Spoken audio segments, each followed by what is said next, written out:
ఇది ఒక చిట్టి కథ. కథ పేరు లోభికి మూడందాల నష్టం. ఒక గ్రామంలో ఒక నేతివర్తకుడు ఉండేవాడు. అతను లోభగుణం కలవాడు కావటాన తాను అమ్మే నేతిలో చౌక నూనె కలిపి అమ్మేవాడు. ఆ నెయ్యి కంపు కొట్టేది. చివరకు ఆ నేతి వర్తకుణ్ణి అధికారులు పట్టుకున్నారు. న్యాయాధికారి అతనికి 3 రకాల శిక్షలు చెప్పి అందులో ఏదో ఒకటి కోరుకోమన్నాడు. అవేమంటే తక్కెడు కంపు నెయ్యి తాగడం, లేదా 100 కొరడా దెబ్బలు తినడం, లేదా 100 రూపాయలు జరిమానా చెల్లించుకోవడం. డబ్బు పోగొట్టుకోవడము, శరీరాన్ని బాధ పెట్టుకోవడము ఇష్టం లేక వర్తకుడు తక్కెడు కంపు నెయ్యి తాగడానికి ఒప్పుకున్నాడు. కానీ చటాకు నెయ్యి తాగేసరికి అతనికి వాంతి వచ్చింది. అందుచేత కొరడా దెబ్బలు తినడానికి సిద్ధపడ్డాడు. కానీ 4 కొరడా దెబ్బలకే అతనికి ప్రాణం పోయినంత పని అయ్యింది. అందుకని ఆ నేతి వర్తకుడు 100 రూపాయలు జరిమానా ఇచ్చుకొని 3 రకాల శిక్ష అనుభవించాడు. ఇది ఒక చిట్టి కథ. కథ పేరు అందరి వల్ల కాదు. పొలాల్లో నూర్పిళ్ళు జరిగే తరుణంలో 2 యోగులు ఒక గ్రామం చేరి పొద్దుగూకే వేళ ఊరి షావుకారు ఇంటికి వెళ్ళి, అయ్యా, ఈ రాత్రికి మాకు భోజనం పెట్టి మీ ఇంట పడుకోనివ్వండి అని అడిగారు.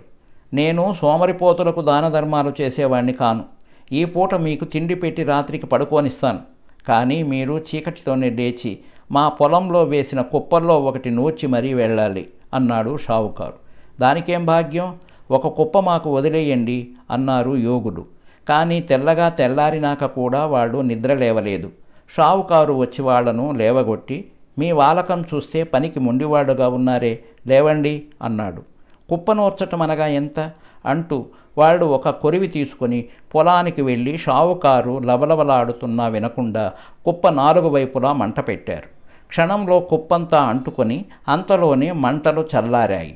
తరువాత చూస్తే ధాన్యము గడ్డి వేరయి కనిపించాయి. యోగులు వెళ్ళిపోయారు. ఇదా రహస్యం అనుకుని షావుకారు ఆ కొరివితోనే మిగిలిన కుప్పలన్నీ అంటించాడు.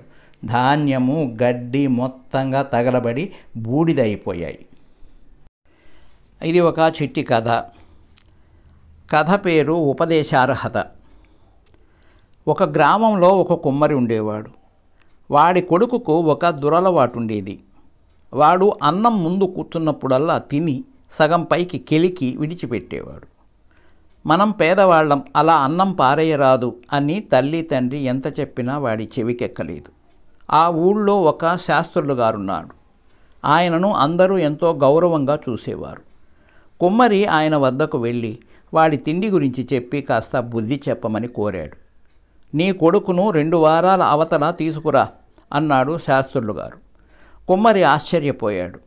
2 వారాలు గడిచాక అతను తన కొడుకును శాస్త్రులు గారి దగ్గరకు తెచ్చాడు. ఒరే బాబు, అన్నం బ్రహ్మస్వరూపం అంటూ శాస్త్రులు గారు కుర్రవాడికి బోధించి పంపాడు. అది మొదలు కుమ్మరి కొడుకు అన్నం పారేయకుండా తింటూ వచ్చాడు. కుమ్మరి శాస్త్రులు గారి వద్దకు వెళ్ళి తన కృతజ్ఞత చెప్పుకొని, సామి, నా కొడుక్కు బుద్ధి చెప్పడానికి 2 వారాలు గడువెందుకు అడిగారు అన్నాడు. నాయనా, నీ కొడుక్కున్న దుర్గుణమే నాకు ఉండేది.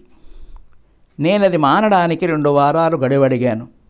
నేను చేసే తప్పు నీ కొడుకును చెయ్యవద్దని ఎలా చెప్పను అన్నాడు శాస్త్రులు గారు. మరొక మంచి కథతో మళ్ళీ కలుద్దాం. నమస్తే.